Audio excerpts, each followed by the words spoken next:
Hello friends, मैं हूं संजीव और मेरे एक और ब्लॉग में आप सबका स्वागत है। और मैं आज मेरी सुपर बाइक CBR 650R से किशन को स्कूल से लाने की तैयारी कर रहा हूं। अभी दोपहर के लगभग 1:45 हुए हैं।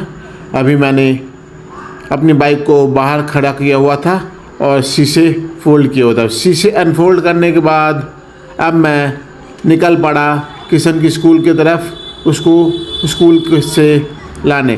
किशन के स्कूल के छुट्टी का टाइम लगभग 2 बजे होता है और मैं अपने घर से लगभग 1:45 पे निकल पड़ा हूँ।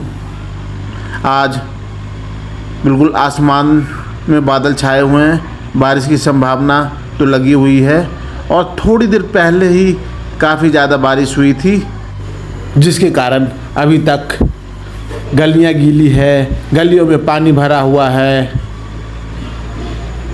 और जगह जगह कीचड़ भी है। और मैंने अपनी CBR 650 आज सुबह ही धोई थी और इसी कीचड़ में मैं चला रहा हूँ। ये बहुत जल्दी ही गंदी हो जाती है। अब मैं किशन को स्कूल से लेके आऊँगा तो मुझे दोबारा से अपनी इस सुपर बाइक को वॉश करना पड़ेगा। फिर भी क्या करूं, इसी कीचड़ वाली गलियों से जाना पड़ रहा है और कोई दूसरा रास्ता भी नहीं है जिसमें गलियां या रोड बिल्कुल सूखी हुई हो और कीचड़ हो ना। बरसात है तो कीचड़ होगा ही होगा।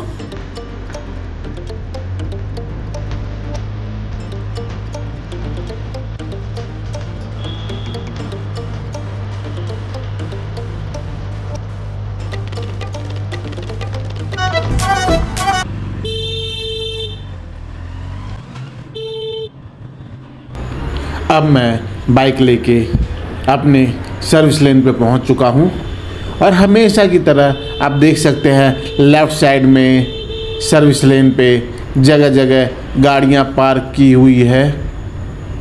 ये जब से सर्विस लेन बनी है तब से लोगों ने धीरे धीरे इसको पार्किंग ही बना दिया है। पहले कुछ साल पहले तक, कुछ साल क्या बहुत साल पहले 2006 से पहले ये जो रोड है इसके नीचे नाला बहता था और जिस सर्विस लेन पे या जिस सर्विस लेन से मैं आ रहा हूँ वो सिंगल लेन हुआ करती थी। उसी के ऊपर से मधु विहार से डावरी की तरफ गाड़ियाँ जाई और आई करती थी।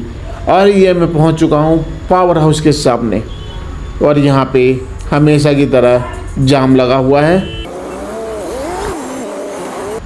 ये देखिए फ्रेंड्स, जहाँ लोगों को सुपर बाइक दिखती है वहाँ ये घूर घूर के देखते रहते हैं, मगर हमारे ये स्कूटी वाले भाई साहब जो बिना हेलमेट के जा रहे हैं, इन लोगों को कम से कम हेलमेट तो पहन ही लेना चाहिए।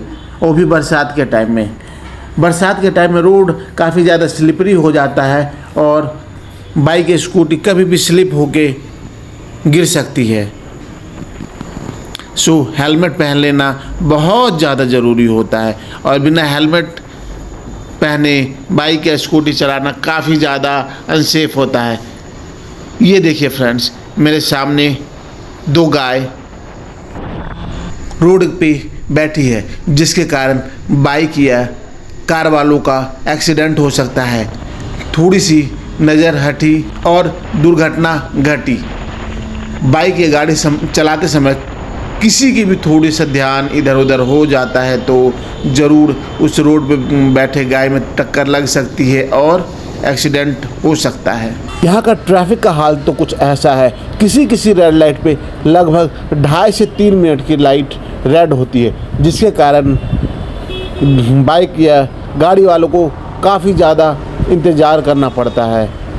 इसमें बैठे बैठे लोग गाड़ियों के अंदर परेशान हो जाते हैं और जाम भी लंबा लगने की संभावना रहती है। यहाँ पे लाइट तो ग्रीन हुई थी मगर मुझे निकलने से पहले ही ये रेड हो गई। मुझे फिर से एक बार 2.5 मिनट इस रेड लाइट पे खड़ा रहना पड़ा। एक बार फिर से 2.5 मिनट रेड लाइट पे इंतज़ार करने के बाद रेड लाइट जो थी अब ग्रीन हो गई है।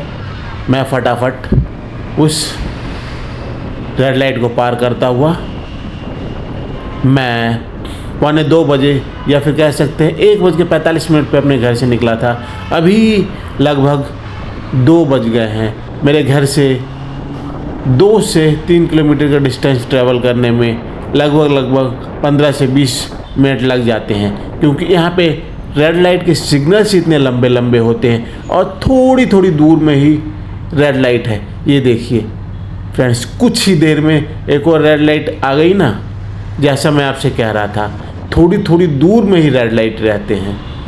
एक बार फिर से लगभग 2 मिनट इंतज़ार करने के बाद रेड लाइट थी जो ग्रीन हो गई है। अब मैं इस बार पहली ग्रीन में ही निकल जाऊंगा और मैं इस रेड लाइट के क्रॉस हो गया।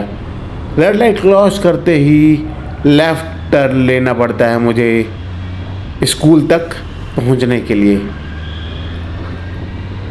हर बार मैं यहाँ पे आता था स्कूल में तो मुझे पार्किंग की बड़ी समस्या होती थी।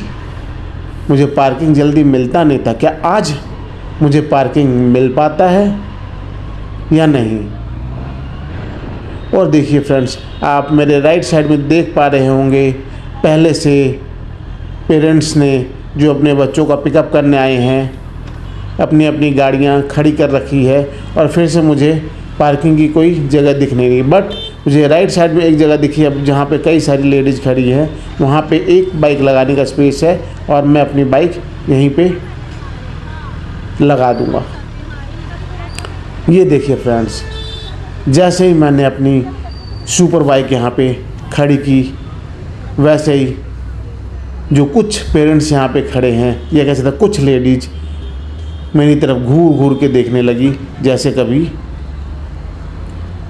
मेरे जैसे स्मार्ट पर्सन को देखा ही नहीं या ऐसी सुपर बाइक को नहीं देखा। अब मैंने किशन का पिकअप कर लिया है और मैं जब भी किशन को स्कूल से पिकअप करने जाता था तो उसको आइसक्रीम खरीद के देता हूँ। बट आज बरसात का सीज़न है तो आज आइसक्रीम नहीं खरीद के दूंगा। किशन के मन में उम्मीद होगी कि आज भी मुझे आइसक्रीम मिलेगा, बट मैं आइसक्रीम लूँगा नहीं। और मैंने उसको अपने बाइक पे पीछे बिठा लिया है और सीधे घर की तरफ निकल गया। आइसक्रीम वाले के सामने जो मैं लेफ़्ट साइड में थोड़ी देर पहले दिख रहा था, मैंने वहाँ रोका नहीं। ये सब देख के किशन मुझे पीछे से कह रहा है कि आइसक्रीम दिला दीजिए, बट आइसक्रीम उसको दिलाऊंगा नहीं, क्योंकि बरसात का मौसम है। आइसक्रीम खाने से सर्दी खांसी हो सकती है।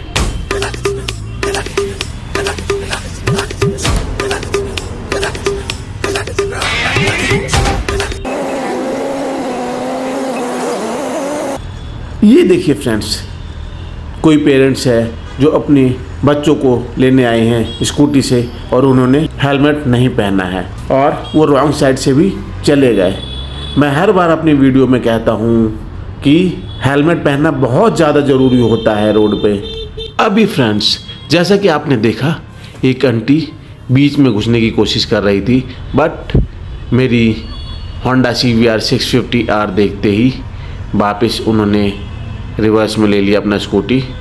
और यहाँ पे भी रेड लाइट काफ़ी लंबी होती है। लंबी तो यहाँ वाली को नहीं कह सकते, यहाँ वाली रेड लाइट करीब करीब 1 मिनट के आसपास की होती है, तो उसे लंबी ही कहेंगे।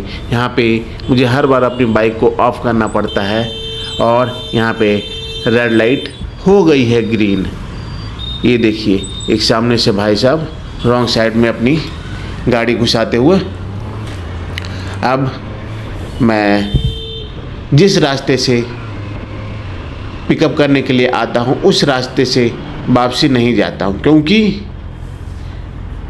वहाँ पे सर्विस लेन से निकलने के लिए कोई रास्ता ही नहीं है। और सर्विस लेन पे जाने के लिए या तो मुझे काफ़ी आगे से जाके यू टर्न लेना पड़ेगा, नहीं तो पावर हाउस के सामने जाके रॉन्ग साइड में जाके मुझे सर्विस लाइन पे आना पड़े, इसलिए मैं इस वाले रास्ते से जाना ज़्यादा पसंद करता हूँ, क्योंकि यहाँ पे ना तो कोई रॉन्ग साइड लेने की ज़रूरत पड़ती है और ना ही लंबा घूमना पड़ता है। ये देखिए फ्रेंड्स, एक बार और मेरी डेली ब्लॉगिंग में पीली बस फिर से दिखी है, और एक बार फिर मेरा सेम क्वेश्चन कि स्कूल की बसें पीली क्यों होती है। अभी तक मुझे किसी भी व्यूअर का एक अच्छा कमेंट नहीं मिला जिसे मैं iPhone 16 Pro Max गिफ्ट दे सकूं। ज़्यादा कमेंट करें कि स्कूल बसें पीली क्यों होती है, कोई और कलर की क्यों नहीं। लाल भी हो सकती थी, हरी भी हो सकती थी, नीली भी हो सकती थी, ब्लैक भी हो सकती थी, वाइट भी हो सकती थी। जैसा कि फ्रेंड्स अभी आपने देखा, एक अंकल जी 2 बसों के बीच में से निकल के गए थे। ये बिल्कुल भी सेफ़ नहीं है। इन दोनों बसों के बीच में स्पेस बहुत ज़्यादा कम था। अगर कोई सी भी बस मूव होती तो वो बीच में दब सकते थे। इस तरह की गलती आप लोग बिल्कुल भी ना करें। अभी फ्रेंड्स देखिए, राइट साइड में बसें स्कूल की है जो पीली, और लेफ़्ट साइड से मैं निकल रहा हूँ, वहाँ पे भी रास्ता सही नहीं है, पानी भरा हुआ है, और इसी के बीच में से मैं अपनी बाइक निकालने की कोशिश कर रहा हूँ और थोड़ी सी दिक्कत हो रही है, बट दिक्कत के साथ साथ मेरी बाइक वहाँ से निकल गई है। मैं दूसरे रास्ते से अपनी बाइक लेके आया था कि इधर फ्री मिलेगा, इधर थोड़ा सा फ्री है, बाइक मैं ईज़िली निकाल नहीं पा रहा हूँ, बट थोड़ा सा नैरो रास्ता है ट्रैफिक लगने के बाद भी। और ये देखिए आगे पानी भरा हुआ है, मैं सोच रहा हूँ कि इसके ऊपर से निकाल लूँ। क्या इस गड्ढे में से बाइक को निकालना सेफ रहेगा? Oh no! ये देखिए, जैसे ही मैं इसके अंदर अपनी बाइक का आगे वाला टायर डाला है तो उसमें थोड़ा ज़्यादा गड्ढा था और मेरा आगे वाला टायर बाइक का उस गड्ढे के अंदर घुस गया।